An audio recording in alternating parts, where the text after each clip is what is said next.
பரந்தூரில் புதிய விமான நிலையம் அமைக்க மேற்கொண்ட நடவடிக்கைகள் இந்த அரசால் கைவிடப்படும்.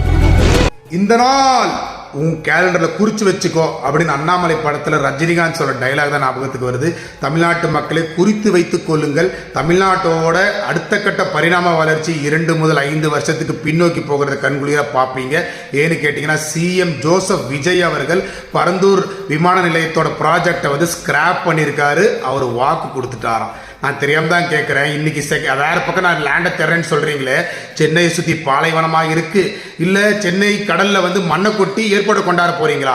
இன்னொரு இடத்துல நீங்க போய் தேட போனீங்கன்னா அங்கேயும் அதே வெட் லேண்ட் தான் இருக்க போகுது, அக்ரிகல்ச்சர் லேண்ட் தான் இருக்க போகுது, எதிர்ப்பு வரதான் போகுது, நீங்க அதை சந்திக்க தான் போறீங்க. அப்போ ஆல்ரெடி 90% ஒர்க்கை முடிச்சு, லேண்ட் அக்விசிஷன்ஸை முடிச்சு, கிளியரன்ஸை முடிச்சு அடுத்த கட்ட நடவடிக்கைக்கு போகக்கூடிய ஒரு 5000 ஏக்கர்ஸ் ப்ராஜெக்டை வந்து நீங்க தடைப்படுத்துறீங்கன்னா உங்களோட டிசிஷனுக்கு சல்யூட் அடிக்கணுங்க, சல்யூட் அடிக்கணும்.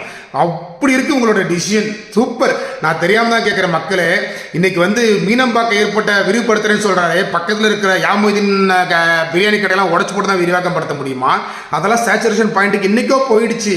20 வருஷம் முன்னாடியே பெங்களூருக்கும் சென்னைக்கும் அடுத்த ஏற்பட்டு தேவைன்னு ஆரம்பிச்சு பல பொலிட்டிக்கல் ரீசன்ல சென்னை இன்னைக்கு வரைக்கும் 20 வருஷமா ஸ்ரீபெரும்புதூர்ல கொண்டாடலாமா, அங்க கொண்டாடலாமா, இங்க கொண்டாடலாமான்னு வெறும் பேச்சுவார்த்தையிலேயே முடங்கி போயிடுச்சு.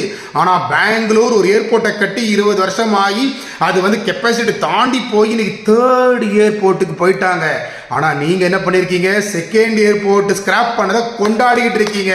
உங்களை வந்து நான் தற்கூரின்னு சொல்றதா இல்லை ஜோக்கர்ஸ்ன்னு சொல்றதா?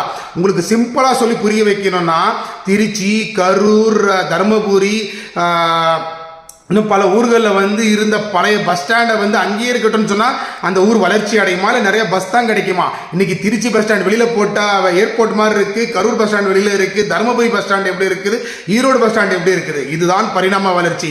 இந்த வளர்ச்சிக்கு நம்ம கால் எடுத்து வைக்கும்போது பல எதிர்ப்புகளும் பல பிரச்சனைகளும் சில பாசிட்டிவ் சில நெகட்டிவ் இருக்க தான் செய்யும். ஆனால் செய்ய வேண்டிய விஷயத்தை செஞ்சு தான் ஆயிருக்கணும். இன்னைக்கு இந்த ஒரு விஷயத்தை ஸ்கிராப் பண்ணதில் விஜய் வந்து ஒரு சரித்திர ஜனநாயகனாக இருக்கிறார்.